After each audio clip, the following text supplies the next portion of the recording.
welcome to Krafting Kitty. My name is Erin, and it is Thursday, so it is time for Things We're Making Thursday. Dun dun dun!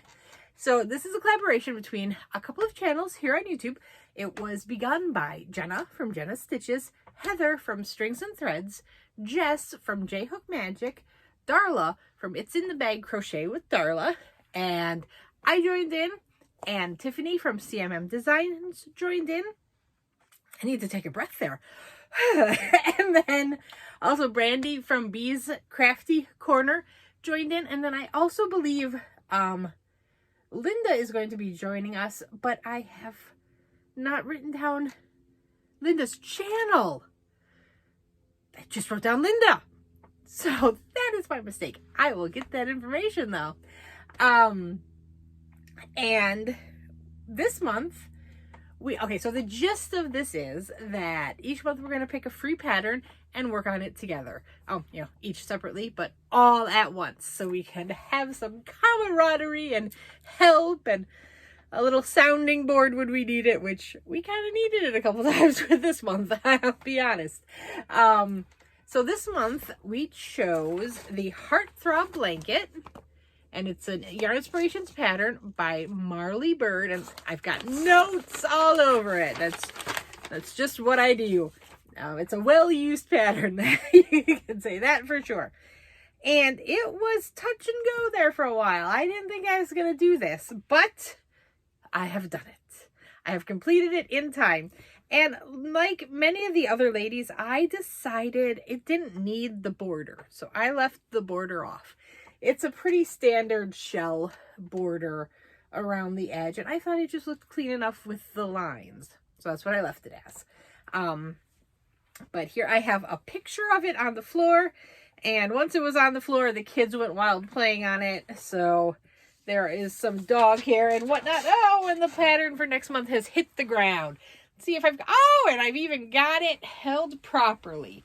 So anyway, I'm going to insert a picture of what the blanket looks like. Here I'm going to try to hold it up, and like the others said, this is a little large for a crib blanket, let me say. So I used the recommended yarn weight, and I did everything according to the pattern as Tiffany from CMM Designs did. So I used the chain 3, the chain 6, the half double crochets to get that kind of little lacier, more holy look in the C2C. I thought it was pretty. I've only done a couple other C2Cs, and they were following a Bag O' Day pattern. So to me, it was kind of fun to have a different one. I'll be honest though, when I started this, I thought I had done it wrong because of how holy it was. I was like, oh no, what have I done? Why do I have these gaps? And then I realized, well, it's because you're using half doubles and you're used to seeing more stitches. And this one only has 3 half doubles. And I feel like I had done 4 doubles in the past. And then not quite as long of a chain. Like this one had a chain 6 on it, and I feel like when I did the other C2C, it was like a chain 4, so it was just a shorter chain that you were working into. But yeah, this one, it gave me some problems. There is one row where there's an error in it, and I did not go back and fix it. And I think if you look close enough, you can figure it out. But the kids are just gonna play with this, let's be honest. So it is perfectly fine for my purposes. What was I going to say? The yardage. I have not measured mine to see if it matches up to the dimensions that the pattern thinks the blanket will become. But it feels much bigger. It says the blanket is going to measure 35 by 31 inches. I'm 5'8", and it's my wingspan. This is not...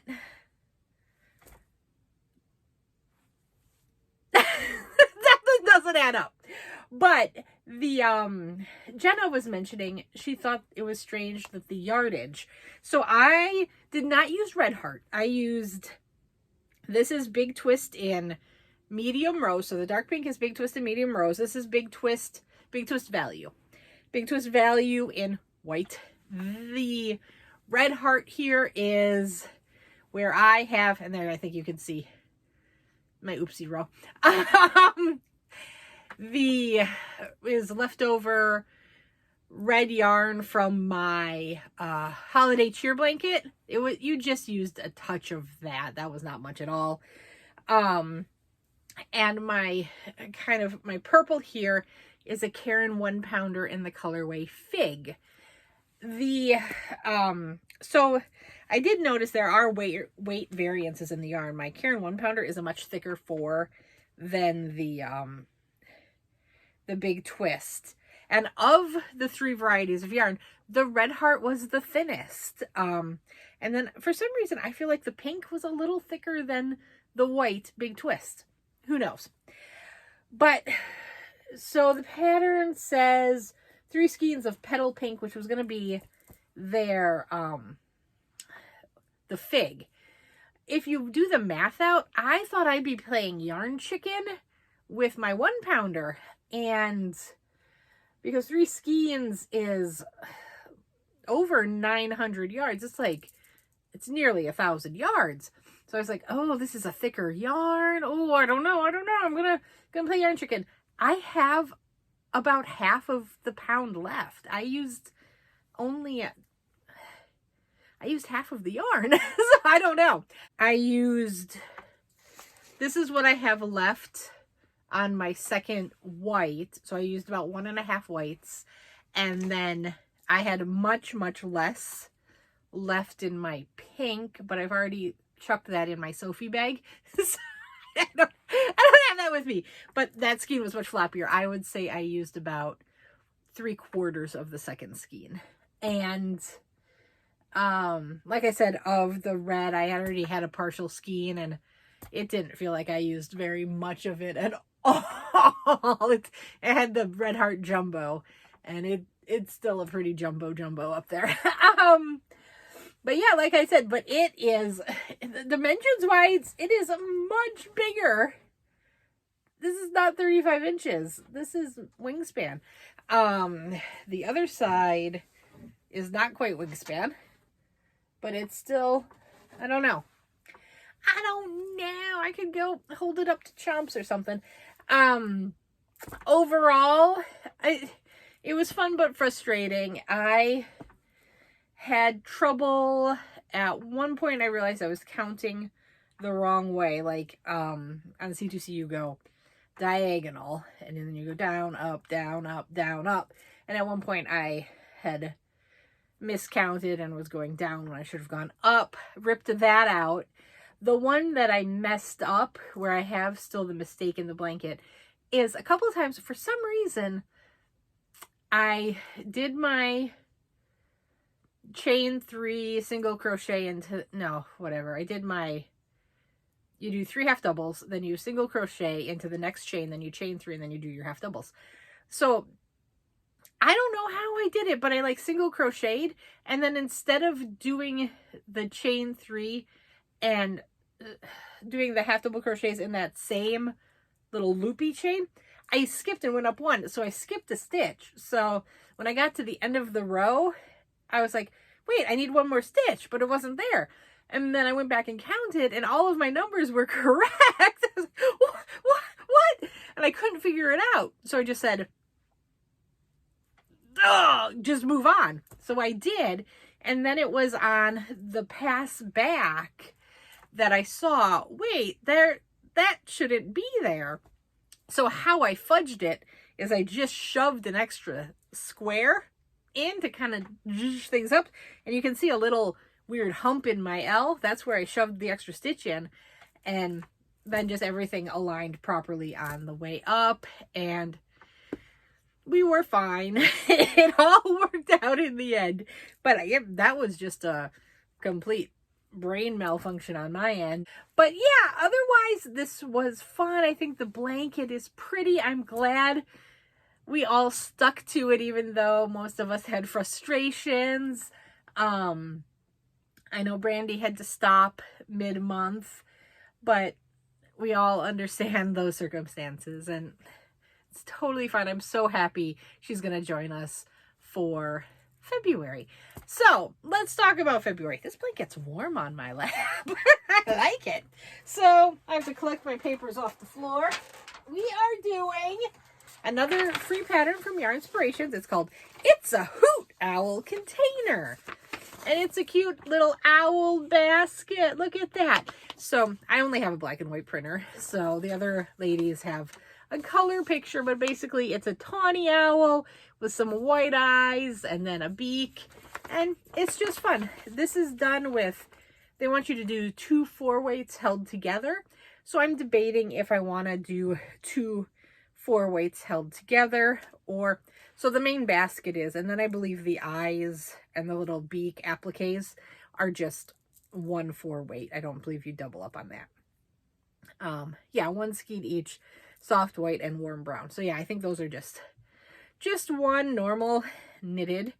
I think what I'm gonna do is actually hold together 2 different colors to give the owl, the body, the basket, maybe more tweedy, multicolored effect, and then I'm gonna use my leftover white from this blanket to do the eyeballs, and then I'll find some color for the beak. I haven't really gone diving into my stash to figure this one out, but I do hope to, again, draw from my stash to do this project, and I think I should be able to.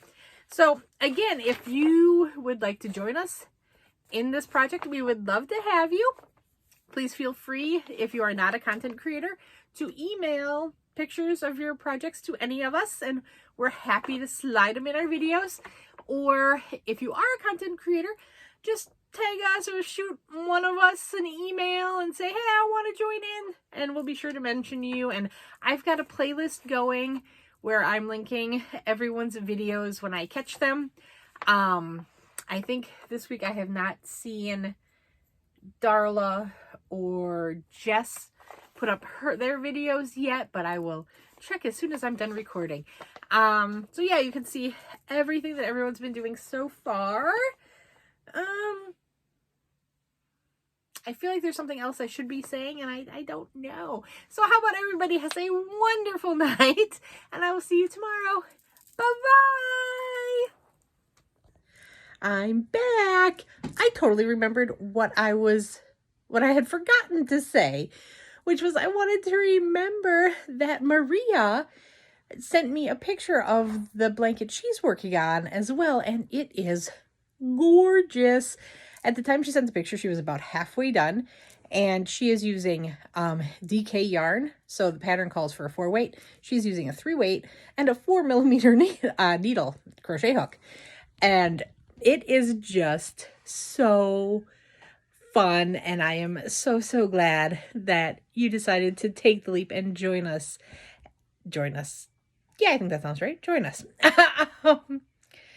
I am flustered. So today we took Chomps to his first kindergarten music program at school. So we're all kind of